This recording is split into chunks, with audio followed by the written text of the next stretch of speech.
સુરત શહેર police commissioner Wabang ઝામીર, અધિક police commissioner Balram Meena, નાયબ પોલીસ કમિશનર રાઘવ જૈન તથા મદદનીશ પોલીસ કમિશનર આર આહિરના માર્ગદર્શન હેઠળ ભેળસેળયુક્ત ખાદ્ય પદાર્થો સામે ઝુંબેશ હાથ ધરવામાં આવી।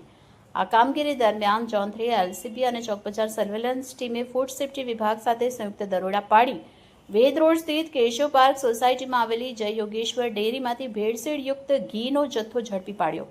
દરોડા દરમિયાન 34.5 કિલોગ્રામ ભેળસેળયુક્ત ઘી, સુમોલ ઘીના પાઉચ, પામોલીન તેલ, ઘીનો રંગ લાવવા માટે હળદર, ડબ્બા, ઢાંકણ તથા શિલિંગ મશીન સહિત કુલ ₹43,535નો મુદ્દામાલ કબજે કરવામાં આવ્યો।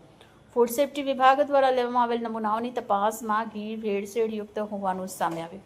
તપાસમાં જાણવા મળ્યું કે વનસ્પતિ ઘી અને પામોલીન તેલને ગરમ કરી તેમાં હળદર ઉમેરી ઘી જેવો રંગ આપવામાં આવતો હતો। ત્યારબાદ તેને 15 કિલોના ડબ્બામાં ભરી મશીનથી સીલ કરી શુદ્ધ ઘીના નામે વેચાણ કરવામાં આવતું હતું।